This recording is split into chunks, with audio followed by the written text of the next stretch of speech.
ठाणेकरांना दिलासा देणारी बातमी घेऊन ठाणे लाईव्हच्या माध्यमातून आम्ही आपल्या सर्व प्रेक्षकांच्या समोर आलेलो आहोत। वाघळे सीपी तलाव परिसरात असणाऱ्या या डम्पिंग ग्राउंडवर सध्या आपण आहोत आणि मागच्याच आठवड्यात जे आहे ते 2 वेळा या डम्पिंगच्या कचऱ्याला आग लागल्याची बातमी जी आहे ती समोर आली होती। त्याच्यानंतर येथे जे कचऱ्याचे ढीग लागलेले आपल्याला पाहायला मिळतात त्याच्यावरती प्रश्नचिन्ह निर्माण केला होता आणि यानंतर आपण बघू शकतो ठाणे महानगरपालिका जी आहे ती आक्रमक झालेली आपल्याला पाहायला मिळते, ऍक्शन मोडमध्ये आलेली आपल्याला पाहायला मिळते आणि या वाघळे परिसरातील सीपी तलाव येथे असणाऱ्या या डम्पिंगचा संपूर्ण कचरा जो आहे तो आतकोली पडगा येथील डम्पिंगला हलवण्याच्या कामाला जे आहे ते युद्ध पातळीवरती सुरुवात झालेली आपल्याला पाहायला मिळते आणि याच्यामुळे ठाणेकरांना वाघळे परिसरामध्ये राहणाऱ्या रहिवाशांना जो आहे तो मोठा दिलासा मिळणार आहे।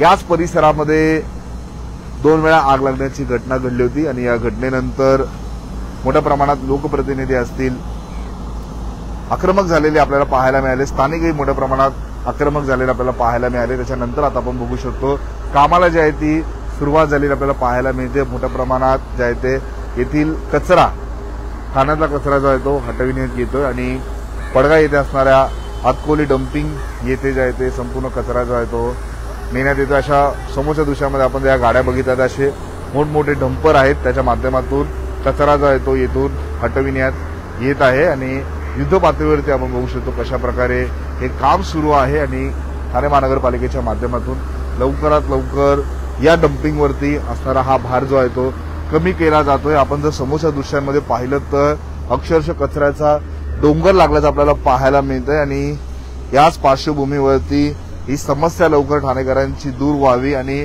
पुन्हा आग लागण्याच्या अशा घटना घडू नये या अनुषंगाने आपण बघू शकतो ठाणे महानगरपालिका जी आहे ती ऍक्शन मोडमध्ये आलेली आपल्याला पाहायला मिळते आणि हा कचरा आपण बघू शकतो आता इथून हस्तांतरित करण्याच्या कामाला जी आहे ती गती आलेली आपल्याला पाहायला मिळते। खरं तर या घटनेमुळे मोठ्या प्रमाणात या परिसरात राहणाऱ्या ठाणेकरांना रहिवाशांना जे आहे ते मोठ्या दुर्गंधीचाही सामना करावा लागत होता, परंतु या कामामुळे थोडाफार प्रमाणात जो आहे तो ठाणेकरांना दिलासा मिळू शकतो असं म्हटलं जातं। आपण समोरच्या दृश्यांमध्ये पाहू शकतो कशा प्रकारे हा कचरा येथून हटविण्याच्या या कामाला जी आहे ती सुरुवात झालेली आहे आपल्याला पाहायला मिळतंय आणि येथून या सगळ्या गाड्या हे सगळे डंपर जे आहे ते पडगा परिसरामध्ये असणाऱ्या हातकोली डम्पिंगला मोठ्या प्रमाणात जे आहे ते जाताना आपल्याला पाहायला मिळतात। सकाळपासूनच या कामाला जी आहे ती सुरुवात झालेली आहे। ठाणे महानगरपालिकेच्या माध्यमातून हे काम जे आहे ते युद्ध पातळीवरती हाती घेण्यात आलेले आहे। ठाणे शहरातील घनकचऱ्याच्या समस्येवर मात करण्यासाठी सीपी तलाव येथील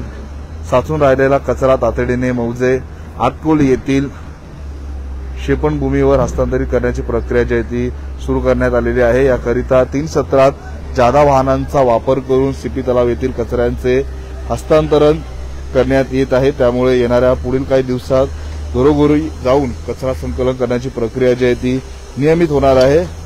या अडचणीवर मात करण्यासाठी शहरात निर्माण झालेले कचऱ्याचे ढीग अतिरिक्त वाहनांचा वापर करून उचलण्यात येऊन परिसर स्वच्छ करण्यात येणार आहे आणि पालिका आयुक्त सौरभ राव यांच्या देखरेखीखाली आपण बघू शकतो ठाणे महानगरपालिकेच्या घनकचरा व्यवस्थापन विभागामार्फत शहरात साचलेला कचरा उचलण्याचे काम युद्ध पातळीवर सुरू करण्यात आलेला आहे आणि हा जो कचऱ्याचा ढीग तिथे निर्माण झाला होता तो हटविण्यासाठीही मोठ्या प्रमाणात आपण बघू शकतो युद्ध पातळीवरती काम जे आहे ते करण्यात येत आहे आणि ठाणेकरांना जो आहे तो हा तात्पुरता दिलासा जो आहे तो मिळणार आहे आणि येथे ही जी समस्या उद्भवली होती आपल्याला माहिती आहे याच डम्पिंगला 2 वेळा आग लागल्याची घटना जी आहे ती घडली होती। अक्षरशः फायर ब्रिगेडचे 7 ते 7 वाहनं येथे आली होती, त्यांच्या माध्यमातून कचऱ्याला लागलेली आग विझवण्यात आली होती आणि या घटनेनंतर स्थानिक नागरिक असतील, लोकप्रतिनिधी असतील, अनेक पदाधिकारी असतील चांगलेच आक्रमक झालेले आपल्याला पाहायला मिळाले।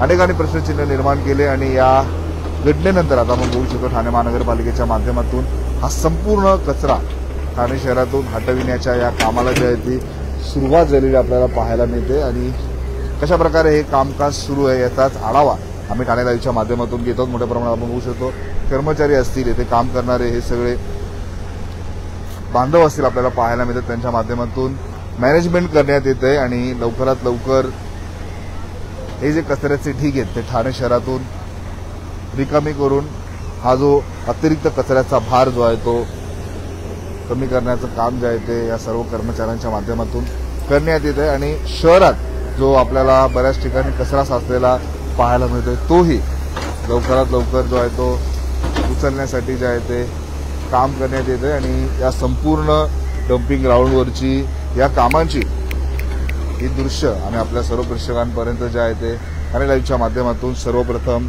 लाईव्ह पोहोचवत आहोत। या संपूर्ण कारभारावरती जे आहे ते प्रश्नचिन्ह निर्माण करण्यात आलेला आणि आता हे जे कचऱ्याचे ढीग आपल्याला वागळे इस्टेट सीपी तलाव परिसरातील या डम्पिंगच्या परिसरामध्ये पाहायला मिळत होते ते आता कमी होताना आपल्याला पाहायला मिळत। खरं तर हे डम्पिंग ग्राउंड नाहीये, इथे कचरा संकलन करण्यात जातो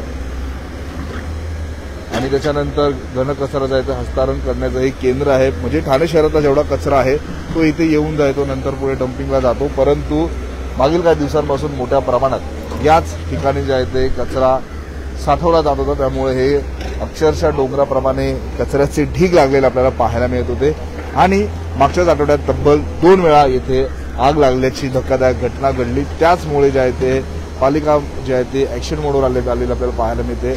अनेक लोकप्रतिनिधींच्या माध्यमातून हा आवाज उठवला गेला, त्याच्यानंतर जो आहे तो लवकरात लवकर हा कचरा इथून हटविण्याची मागणी जी आहे ती सर्व स्तरावरून होऊ लागली।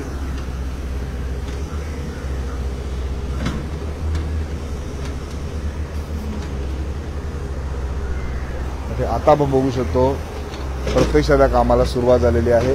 या कचरा हस्तांतरणानंतर ठाणेकरांना दिलासा मिळतो का? आपल्याला काय वाटतं, खरंच इथून हा कचरा हटविल्याच्या नंतर ठाणेकरांना या संपूर्ण कचरा समस्येचा जो सामना करावा लागतो त्याच्यापासून दिलासा मिळेल का? आपल्या प्रतिक्रिया आम्हाला नक्कीच कमेंट बॉक्समध्ये कळवा। ठाणे शहरातली अशीच प्रत्येक बातमी, प्रत्येक घडामोड, प्रत्येक अपडेट आम्ही तुमच्यापर्यंत पोहोचवत राहू। ठाणे शहरातली व ठाणे जिल्ह्यातली अशीच प्रत्येक घडामोड, प्रत्येक बातमी पाहण्यासाठी आता ठाणे लाईव्हच्या फेसबुक, इन्स्टा, ट्विटर अकाउंटला फॉलो करा, तसेच आमच्या युट्यूब चॅनलला सबस्क्राईब करायला विसरू नका।